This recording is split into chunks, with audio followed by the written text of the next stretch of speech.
არქიმანდრიტი ლაზარე აბაშიძე სულის ფარულის ნეულებანი. რა არის განსაკუთრებით მნიშვნელოვანი სულიერი ცხოვრების დასაწყისში? ეპიგრაფი.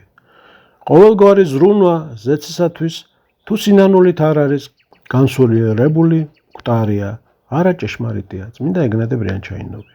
შეწოდებანი ვინმე გულისხმაყვლეს საიდუმლოთა ჩვენთაგან განწმინდე ფსალმუნის მე-13 მუხლი. ვისაც ყურადღებით წაუკითხავს ეკლესიის წმინდა მამების რჩევა დარიგებანი, რა თქმა უნდა, შეამჩნევდა, რომ ამ სწავლებებში ყველაზე მეტი საუბარია სინანულზე, სინდაბლეზე, ტირილზე, უფლის წინაშე საკუთარი ცოდვებისათვის. ამის შესახებ ამდენად ბევრი დაწერეს წმინდა მამებმა, რომ მათ თითოეულ წიგნში და ნებისმიერ ფურცელზე შეიძლება ვიპოვოთ მსგავსი დარიგებები. მაგრამ რაოდენ უცნაურადაც უნდა მოგვეჩვენოს, ჩვენს დროში ქრისტიანები ყველაზე მეტად უვლიან გვერდს, ამახინჯებენ და არღვევენ სწორედ ამ სწავლებას, სულიერი ცხოვრების ამ უმნიშვნელოვანეს კანონს და ეს შემთხვევით არ ხდება. სამყარო თავისი საშინელი აღსასრულისკენ მიემართება, მაშინ სადამე ახლოვდება დრო ჭეშმარიტებისაგან საყოველთაო განდგომისა, ეშმაკისაგან მთელი მსოფლიოს ცნებისა, საყოველთაო ხიბლისა. ადამიანები უფრო ღრმად ეფლობიან საკუთარ ვნებებში, ცოდვებსა და ცდომილებებში. ამას სოფლის ყველას ნეულებათაგან პირველი ამპარტავნებაა. ყველაზე მეტად ის არის აღზევებული.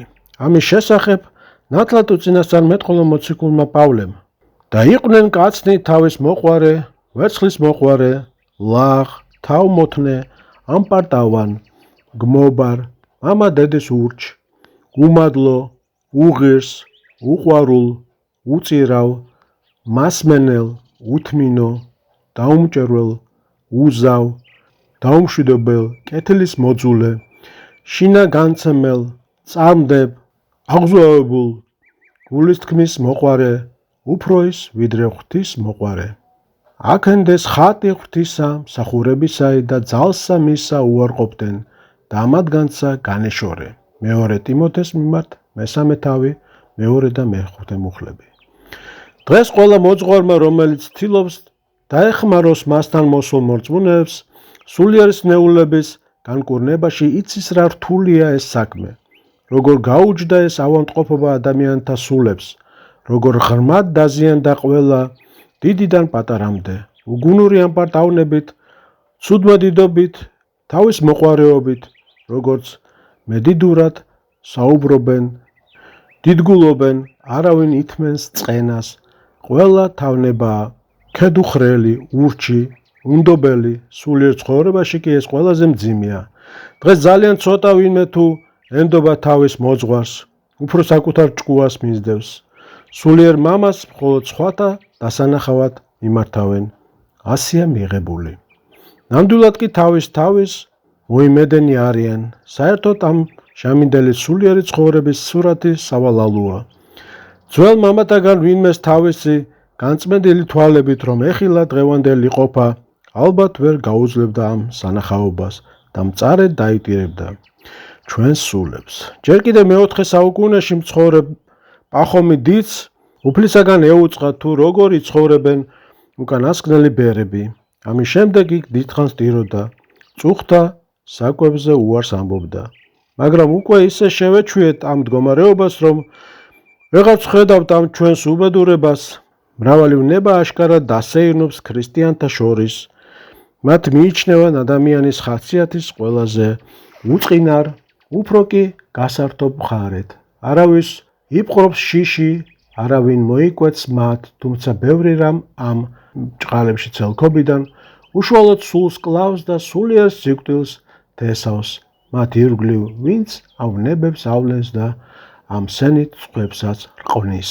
ამგვარი უბედურებით ახსავსე მდგომარეობის გამო, როცა ზურგი აქციეს ეკლესიის მამათა სწავლებებს, როცა აღარ არიან სინანულის სარწმუნო მასწავლებლები, როცა არ ხორციელდება გამოცდილი და ყურადღებიანი სამსო მეთვალყურეობა მორწმუნეებზე, ხდება დამღუპველი გადახვევა ხსნის გზიდან. რა თქმა უნდა, ეს უპირველესად აისახება იმაზე, რომ ქრისტიანები კარგავენ ან საერთოდ ვერ პოულობენ სინანულის ნამდვილ სულს, საკუთარი ცოდვებისა და დაცემის სწორ ხედვას.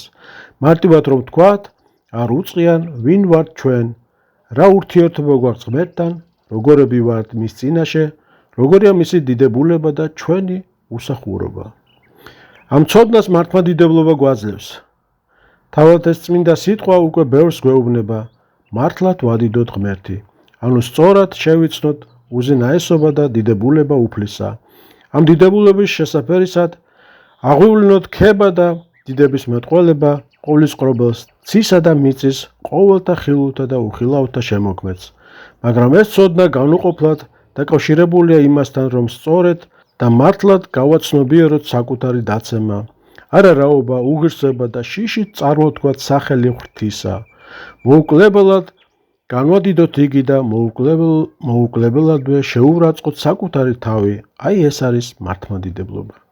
ჩვენი ამპარტავნება, ჩვენი ამპარტავნული აზროვნება, თუ მყისვე არ დაუწყეთ მის მოშთობასა და დადგუნვას, როგორც ხატზე მთავარანგელოზი მიქაელი თრგუნავს გველს, სატანას, მღვდელმთავარი თეოფანი დაყუდებულის გამოთქმა, უსათუოდ მოახერხებს დაამახუნჯოს სწორი შეხედულება ჩვენსავე თავზე და საკუთარ დაცემა წარმოგიჩინოს არც ისე ღრმად, ხოლო კარგი თვისებები გაცილებით ბრწყინვალედ და საიმედოდ, ვიდრე ეს სინამდვილეში არის. სწორედ აქედან მოდის სულიერი ხედვის დამახინჯება. ჩვენი თვალები იბანდება, ხოლო სულში უკუნის სიბნელე ისადგურებს. რამდენი უბედურება მოსდევს ამას. ყურადღებით შეხედეთ თითოეული ერეტიკოსის, სქიზმატის სწავლებას და დაინახავთ, რომ უპირველეს ყოვლისა, მათი გადახრა ეხება სინანულს, იმის გაგებას თუ როგორ ჭვრეტს ღმერთი ჩვენს გულებს.